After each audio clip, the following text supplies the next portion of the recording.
Pemirsa, selamat datang di channel Jakarta Creative Pictures. Berjumpa lagi dengan saya, Gatot Susanto. Kali ini kita akan mereview Suzuki XL7 yang baru launching minggu lalu.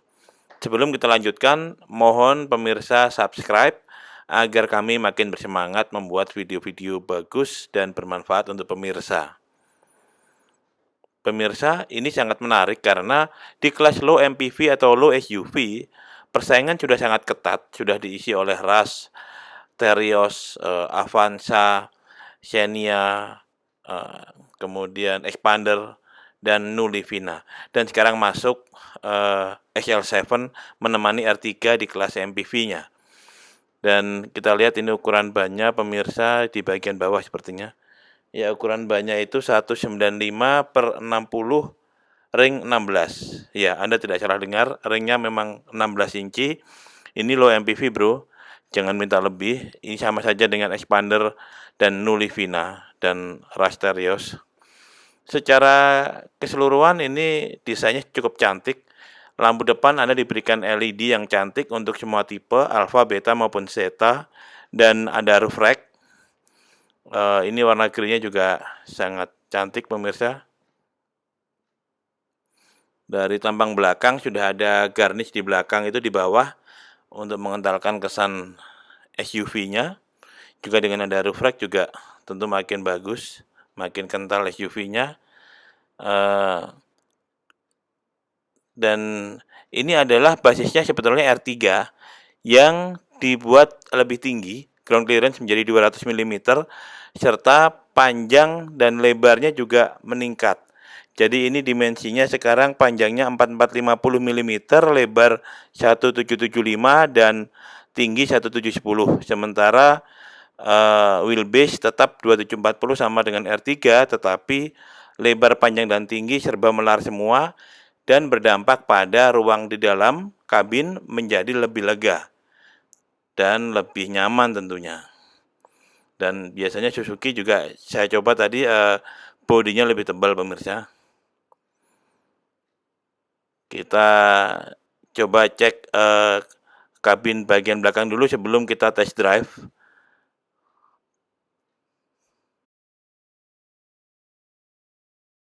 Pemirsa, sebelum melakukan test drive, baiknya saya coba dulu kelegaan kabin di belakang. Ini ruang kepala masih sangat lega, ruang lutut juga masih lega. Ini posisi mengemudi ideal saya.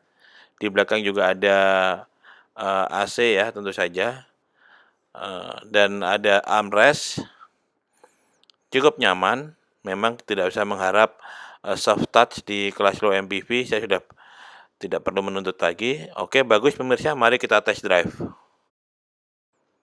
Pemirsa, XL7 ini menggunakan engine K15B 1500 cc sama dengan punya R3 dengan output 104,7 PS dan torsi 138 yang akan disalurkan oleh transmisi 4 percepatan otomatis ke roda depan.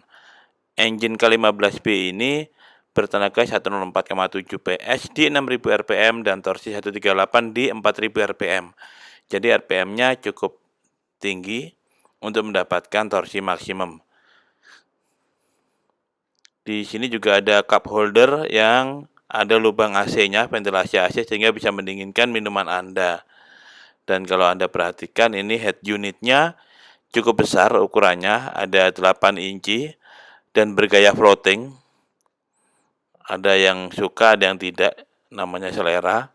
Kemudian di dashboard dan panel-panel pintunya masih didominasi plastik keras dan tidak ada soft touch. Memang di kelas low MPV biasanya begitu.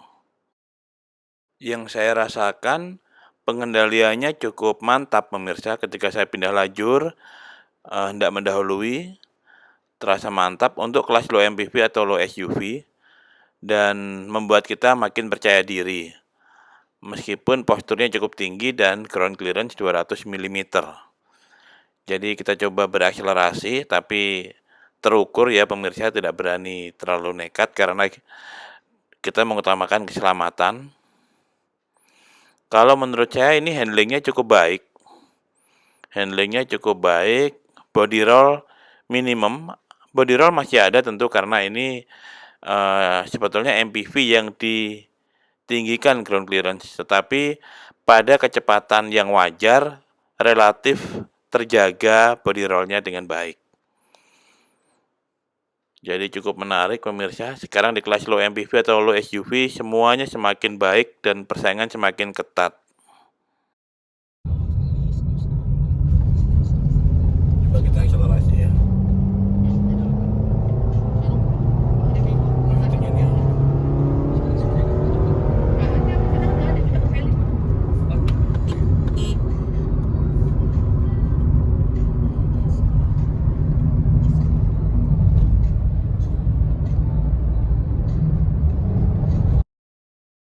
Ya pemirsa, memang tadi kita lihat banyak kendaraan, jadi untuk alasan keselamatan, kami membatasi diri hanya berakselerasi secukupnya dan tidak membahayakan diri sendiri maupun orang lain.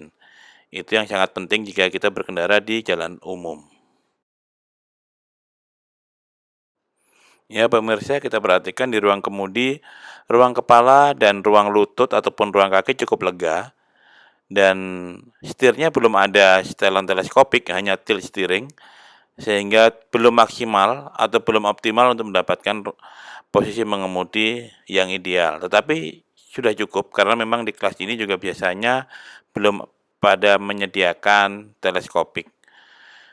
Kemudian berapa harga XL7 ini? Untuk tipe tertinggi Alfa Automatic Transmission 267 juta, Beta ET 257 juta, dan yang paling murah Zeta itu 240,5 juta.